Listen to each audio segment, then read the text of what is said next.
Дали поетот е често осамен? Пошто најмногу копнее човек во животот? Почитувани, добре дојдовте во уште една епизода на Сенките на книгата, која ја реализираме во соработка со Градската библиотека Борка Талевски Прилеп.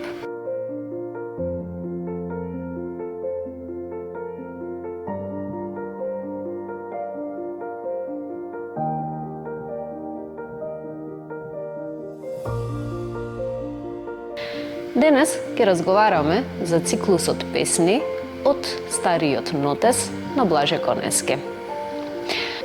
Некои луѓе не посакуваат ништо друго во животот, ами само да се сакани. Нивното срце посакува душата да им е љубена. Но за жал иронијата на животот е тоа што никогаш не го добиваат тоа. Тие копнеат, стануваат осамени и се изолираат.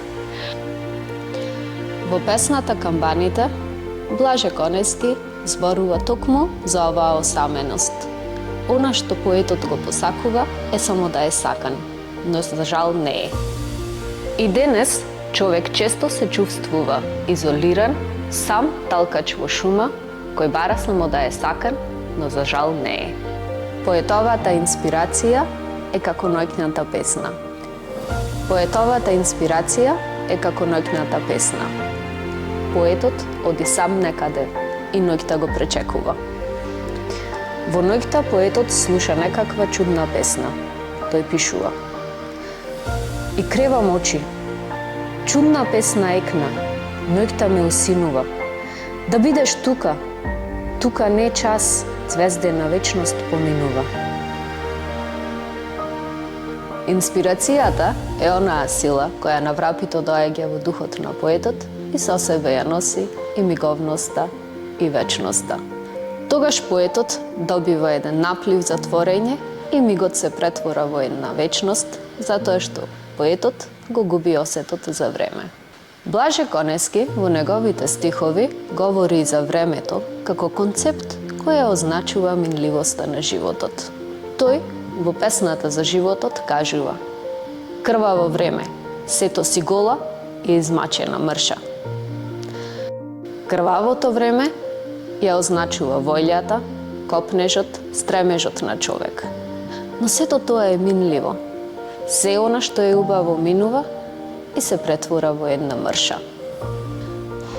Може би со ова поетот сака да каже дека само нашите дејствувања би оставиле некаква трага, а се друго е минливо. Да се вратиме на поетовата инспирација. Во песната Ноќна песна го среќаваме символот на анимата, која го символизира женскиот дух или универзалната жена. Ова е архетип кој Јунг во својата психологија го спомнува. Архетипите се оние праслики кои што се длабоко скриени во нашето колективно несвесно. Анимата е онаа сила која што го движи човек кон невозможното. Му го покажува она што е мистериозно, онај неоткриен дел од себе си. Символот на анимата повторно го среќаваме во песната за затворницата. Затворницата е жената која што се чувствува изолирана од општеството и притисната од правилата кои тоа и ги наметнува. Жената посакува да е слободна и своја. Тоа го гледаме во еден од неговите раскази од збирката Лозија. Мими е уморна од патот. Зема карамела. Се навалува на седиштето. Замижува. Тоне. И си се чини самата во зајденоста како некоја мала птица што лета. Лета, лета. И се уморуваат крилата. И се уморуваат рамената. И негде пак ќе треба да се спушти за починка. Од оваа збирка раскази ќе го спомнеме и расказот Потес, кој зборува дека славолюбието никогаш не води кон добро. Но треба да се подвлече дека и овде, со нуждата на чисто духовно и живување во одреден вид, се поврзуваат и по инакви мотиви. Многу пореални, сонот за земна слава, што обезбедува убав, весел и разноличен живот. Во расказот Чевли, Конески пишува за подмолноста на човекот. Тој пишува: Јас не можев да разберам кому и зошто му било потребно сето тоа плетење на тајни конци зад мојот грб. Кому и зошто му било нужно да ги светнува овие стари чевли, крпени со разнобојни парчиња, за да побуди во мене илузија дека ми се даваат како нов великденски подарок. Зар не можеле да ми ги дадат просто старите баневи чевли, отворено, без никаква измама? И јас ке ги примев, зашто морав да ги примам. И ке ги носев, како што ги носам сега. Но немаше да ја носам и оваа безмилосна навреда. Овај пасос ни порачува дека подобро е искрено и отворено да се разговара со човек, отколку да се прават подмолни работи.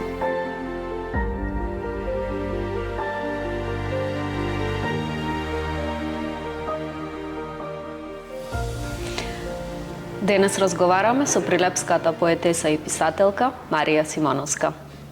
Здраво, Марија, ти благодарам што прифати да гостуваш во нашата емисија.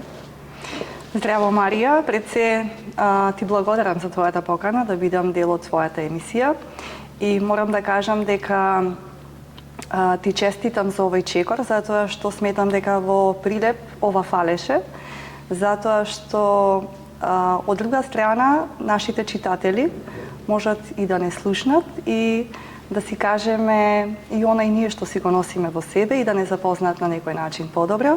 Ти тоа навистина одлично го правиш и со прикажувањето на книжевноста и на тој начин ја доближуваш книжевноста на читателите и сметам дека на тој начин ќе поттикнеш и читање и оној што не чита да почне да чита и навистина ми е многу драго и мило што ова го правиш токму во храмот, односно домот на книгата, нашата градска библиотека Борка Талевски Прилеп. Ти благодарам за убавите зборови. Да почнеме со твоето творештво. Имаш издадено 2 збирки поезија. Едната збирка е Конески и другата збирка е Ковчеже отворено со стих. Така. Да почнеме најпрво со поетската збирка Ковчеже отворено со стих. Таа е толку интимна, толку инспиративна. Ајде да почнеме најпрво со го спомнуваш мотивот на надежта, љубовта и верата. Ти благодарам, Марија, за она што и си ја прочитала и навистина така си ја доживеала, затоа што и самиот наслов на ковчежето е токму ковчеже, во кое што ковчеже се најдуваат песни буквално од мојата интима, кои што многу длабоко биле чувани. И едноставно, за да излезе на виделина тоа ковчеже, она кое што мене најмногу ми фалило, тоа беше храброста, да се постелиш на хартија и да ја обелодениш таа хартија на твојата мисла, на твојата емоција и она како што и самата ти кажа, на мојата интима. Кажи ми нешто за надежта, љубовта и верата. Пораката која што ја носи самата книга и она кое што и како посвета го пишувам на таа книга е тоа дека ние како личности никогаш не треба да ја губиме нашата надеж и љубов, меѓутоа и вербата во самите нас. Кога нешто сакаме да направиме и кога тониме и паѓаме, затоа што сите ние како живи суштества нели имаме најразлични моменти, затоа што животот не е секогаш бел, не е секогаш розов, имаме и нели тажни моменти и моменти на очи и така натаму. Сметам дека никогаш не треба да се изгубиме надежта во себе си, затоа верувам во тоа и во самата јас како действувам и како делувам, да кажам на некој начин и тоа сакам и да го пренесам на самиот читател, значи никогаш да не ги изгуби тие 3 нешта и да бидат светилка и водилка на самиот него. Она кое што мене конкретно ми беше потребно да излезе таа книга е токму храброст. Сметам дека храброста е таа која што нам на сите ни е потребно кога се колебаме дали би било добро, па дали ќе биде доволно сватено и така натаму, или пак било која работа нели да почнеме да работиме, потребна ни е храброст. Пред да излезе тоа ковчеже, јас ети во ова прилика и во самата книга сум напишала: им благодарам на сите оние кои што ме читале првенствено. Тоа се нашите, да кажам, читатели. Верувам во она дека како пишувач, ако немаш читатели, тоа исто како да не постоиш. Меѓутоа, како сум учествувала на некои конкурси или пак нели преку социјалните мрежи, кога ги добиваш тие повратни информации од читателот, дека се пронашол во песната, дека едноставно како да си се видел себе си во тие текстови, и често пати сум добивала прашање кога ќе биде излезена твоја книга. Сето тоа спонтано се случува и во еден даден момент, кога најмногу ти треба храброст, да, сега е времето на книгата. Затоа морам да кажам дека мојата Барбара Платнар, ќе кажам, е личноста која што ме охрабри да излези. Исто така и мојата драга пријателка Кети Николовска, меѓутоа и рецензентите на самата книга, Снежана Пановска и Тодор Алексовски. Значи, уште еднаш им благодарам за тоа што навистина тие ми ја дадоа таа храброст да излезам со таа книга. Кажи ми, во една твоја песна, Жена кукла, зборуваш дека жената колку и да се менува, сепак душата е битна и она што го носи духовно во себе. Да, значи силно верувам дека ние жените или жената во целост сметам дека треба да си го задржи она што си го има во себе си. Треба да работи на себе си исто така, меѓутоа повеќе на внатрешност отколку на дворешност. Значи немам предрасуди за промена или за некаква, да кажам, промена или некоја корекција, значи на дворешниот изглед и така натаму. Немам предрасуди во сето тоа. Меѓутоа, не само како кај жената, Жена кукла испадна исто така спонтано. Значи, обично ја спонтано ги пишувам работите и најчесто тоа во неколку интервјуа сум го кажала дека најчесто мислата ме мисли мене, не ја мислам јас неа. Значи, од сето ова модерно живење кое што се случува, нели секакви промени и така натаму, и модерно живење, произлезе таа песна во смисла дека не само жената, туку нели и мажите, значи убаво е да бидеш негуван надворешно, да изгледаш убаво и така натаму, меѓутоа сметам дека денес треба да работиме и на самите себе, што е она што го носиме, значи таа позитивна енергија, таа убавина, таа нежна страна на жената, и мислам дека ете во една просторија, ако влезе жена со харизма или маж, дека тоа многу повеќе преовладува за разлика од Жена кукла, нели, и кукла да изгледаш, ако немаш нешто нели внатрешно и позитивно и така натаму, сметам дека останатото би паднало во вода. Можеби и грешам, меѓутоа тоа е само мое мислење. Кажи ми колку умереноста е битна во животот. Во твојата песна Чаша пишуваш за умереноста. Како символ ја употребуваш чашата, дека човек треба да пие онолку колку што таа може да ја содржи водата. Чаша искрено е исто така спонтано напишана песна и секој што има прочитано на различен начин ја доживува. Во смисла, ова сум го добила како повратна информација од читателите. Меѓутоа, чаша е инспирирана буквално од чаша. И така е навистина напишана, затоа што и јас најчесто си имам така една своја чаша, која што навистина си ја чувам.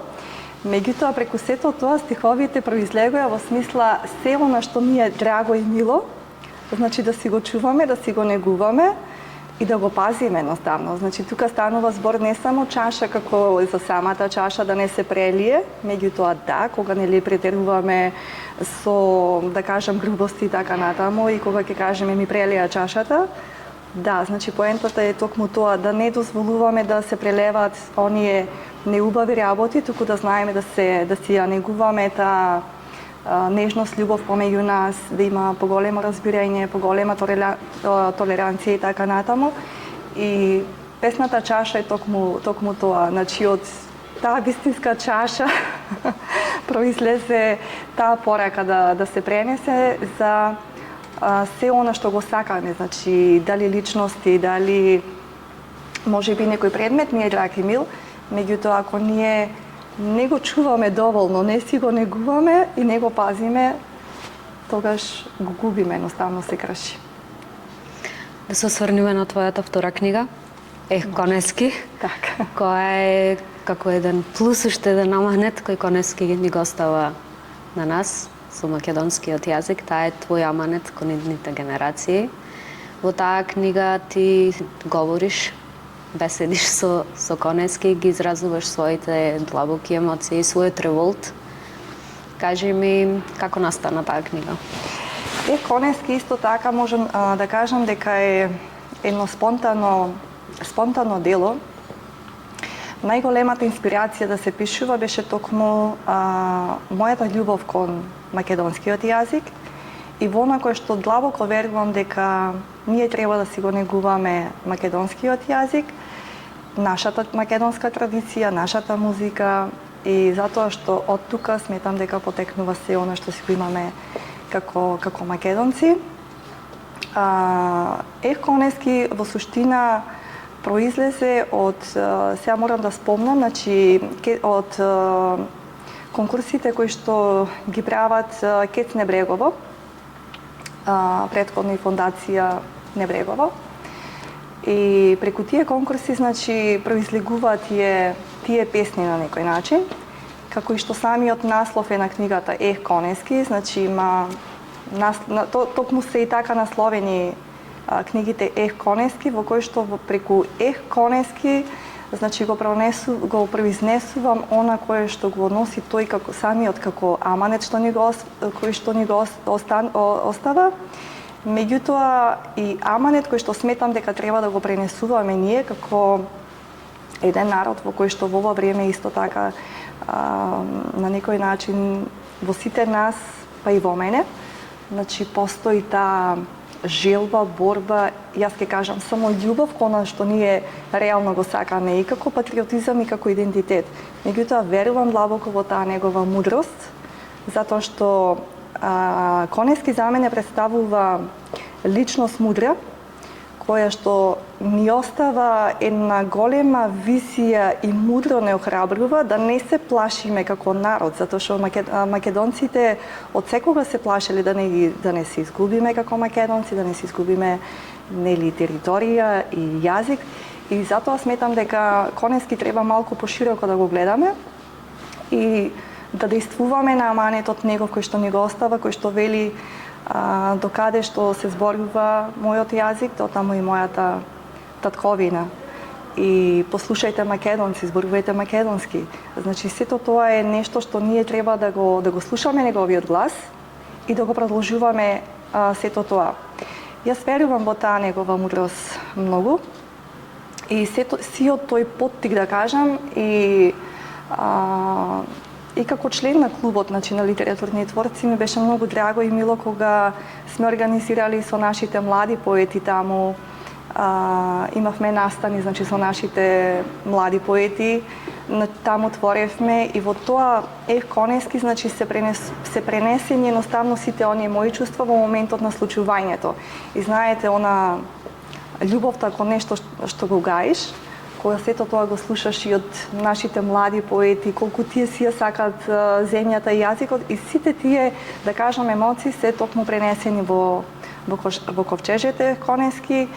И јас си како порека, значи, ја носи таа книга, каде и да одиме, каде и да се најдуваме, што и да правиме, да зборуваме, да читаме, да говориме македонски јазик, да слушаме македонска музика, и тогаш нема од што да се плашиме. И овде може би малци и филозофски, морам да спомнам дека ако се поистоветиме и подлабоко и пошироко исто така ја видиме и визијата на Гоце Делчев, дека светот е поле за надпревар меѓу народите, јас тоа така и го гледам.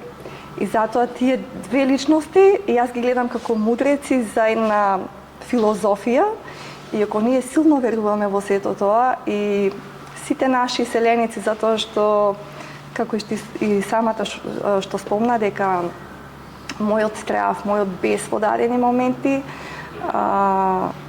ако ние каде и да одиме, си го зборуваме нашиот јазик и си го носиме со себе, затоа што тој е најлесниот багаж кој што можеме да го носиме каде и да сме, ама да не си го забораваме, тогаш ние нема што да се плашиме и тогаш ќе ја докажеме и покажеме и визијата на двајцата за мене на вистина мудреци и визионери за светот воопшто. Кажи ми за крај кои книги, кои писатели би ги препорачала на младата публика за читање?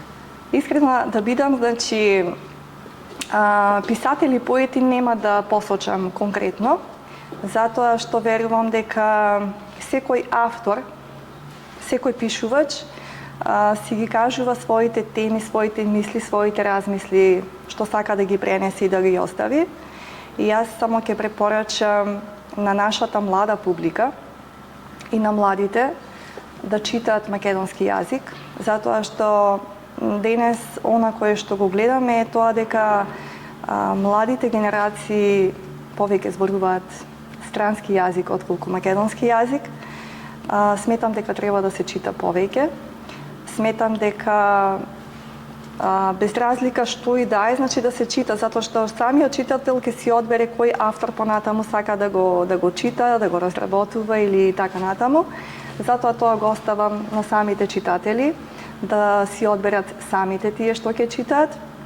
Исто така им препорачувам на сите оние кои што немаат доволно време да читаат, нели, романи и што и да е, нели, како поголема книга, препорачувам да прочитаат барем една поезија или во текот на денот или кога имаат слободно време, затоа што верувам во тоа дека во една песна, во една поезија може да разбереш многу поголема приказна од читањето на не знам кој голем роман.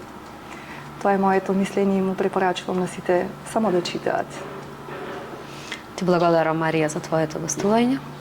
Ти благодарам, Марија, и тебе што ете и во јавноста и после промоцијата од ланската година, на која што им благодарам на сите оние кои што присуствуваат таму, го слушнаа сето ова и еве денес се повторува уште една штаа порека да каде и да одиме, да си зборуваме и да не си го забораваме својот македонски јазик. Почитувани, се гледаме во следната епизода.